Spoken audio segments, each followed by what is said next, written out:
Hey guys, listen, I don't know quite what to call this, but what if I want to call it Monday morning quarterback, but some of y'all are into football. So what if we call it Monday morning preacher?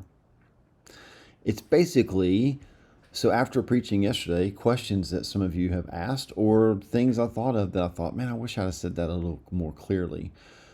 Here's the first one. Yesterday's big idea was, remember the question? Are you following the way or are you getting in the way?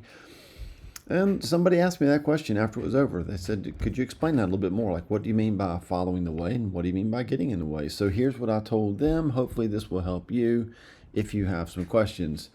Imagine that Jesus is in front of you, right? Well, then you're following the way. But what if you reverse that? What if you said, I know better than Jesus? Now, he's you're asking him to follow you. You're kind of getting in his way, and then what if you actually were opposed to him? Not just like he's here going one way and you're following, but you're going in a different, like trying to go the opposite direction. That's what I mean. Jesus is the way, the truth, and the life. So we're followers of Jesus. We're apprenticing under Jesus, and that's great. If we're behind him, following him, we can never get in his way because we're going to trust that where he's leading us is where we need to go. Second thing I wanted to clear up, I talked about the life jacket, the life preserver being thrown to us, and so I just want you to know, within evangelical Christianity, what that means is like within mainstream Christianity, things that Christians believe that they might have a different belief about. They're all going to go to heaven, but we have different ways of seeing the same thing when it comes to salvation. So there are some people I mentioned yesterday, like the rescue boat pulls up, they throw the life preserver out, it lands next to us. We put our hand, we grab that life preserver, and they pull us on board and they save us.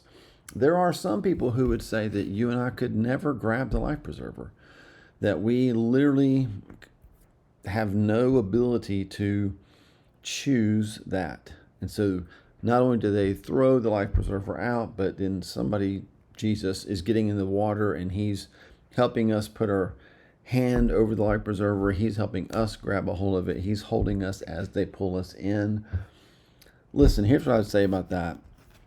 Whether people think that we have no ability to choose, or people say because Jesus has come to us at the cross, thrown out the life preserver to us of salvation, because he's done that, now we can choose.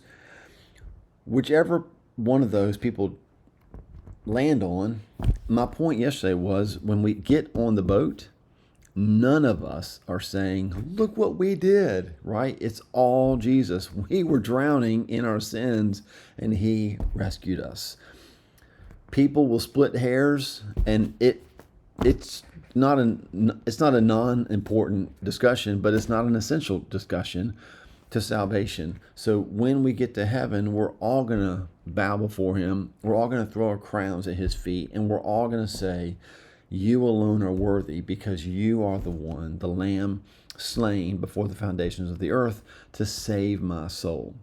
All right, so Monday morning quarterback, Monday morning preacher, hack, whatever you want to call this. Monday morning sermon reflections. These are just questions that you had and that maybe I had.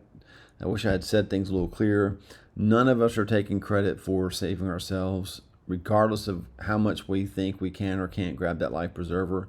And I'm praying that we become a church that is known for following the way wherever Jesus leads and not getting in the way and opposing what he wants to do.